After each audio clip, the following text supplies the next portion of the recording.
Good afternoon. I'm Sean Yao, and this is One News Now. Environment Secretary Roy Cimatu lays down recommendations for dealing with the increasing cases of COVID-19 in Cebu. We have with us Ria Fernandez of News 5 joining us live from Quezon City. Ria, exactly what did Secretary Cimatu have to say about his observations down in Cebu?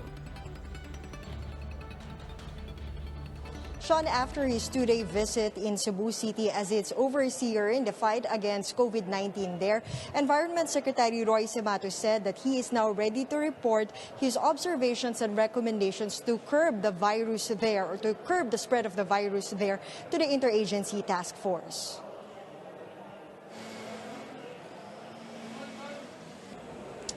One of the things Cimatu wants to correct in the city is the setup of isolation sites in barangays. He believes this has caused the virus to spread quickly in the community since quarantine sites must be situated outside.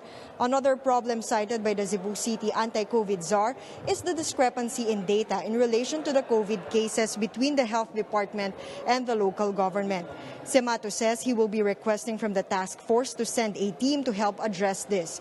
He will also ask for additional medical staff from the regions to accommodate rotational duty in hospitals.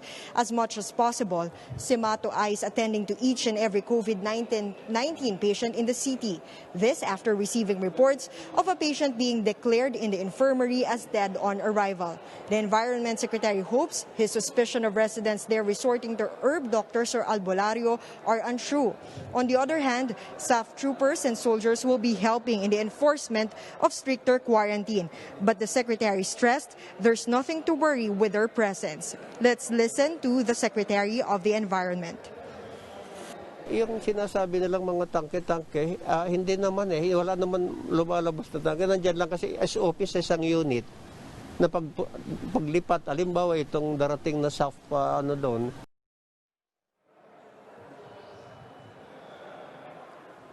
Sean, now back in Manila, Cimatu immediately visited the DNR Central Office earlier today to oversee the disinfection there. He said that one of their two employees who initially tested positive for COVID-19 is now virus-free. The other one is waiting for the results of the confirmatory test, which is expected to come out anytime today. Nevertheless, the compound will remain on lockdown until authorities tell them that they can already reopen. Sean?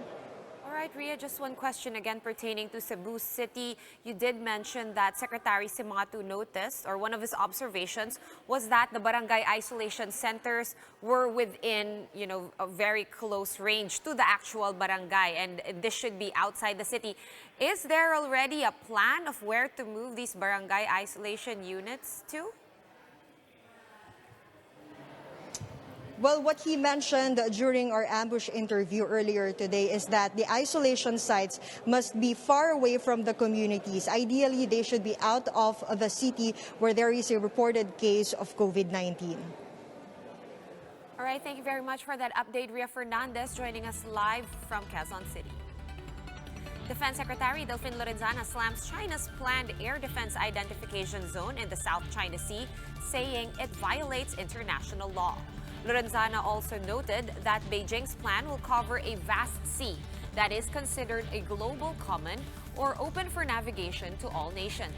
The U.S. Pacific Air Forces earlier expressed opposition to China's move, saying this will impinge upon some of the international airspace of all nations in the region.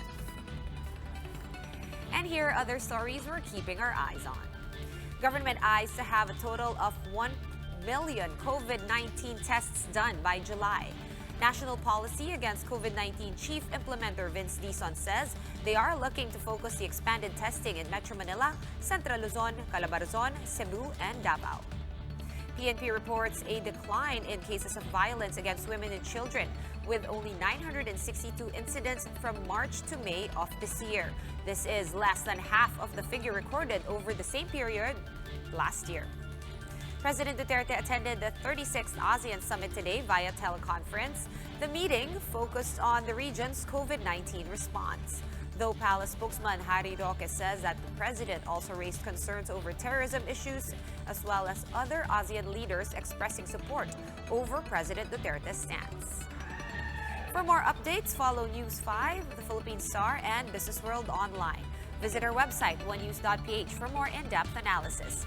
You can also catch One News on the Signal Play app. Just register for a free account now at www.signalplay.com and stream One News live anytime, anywhere.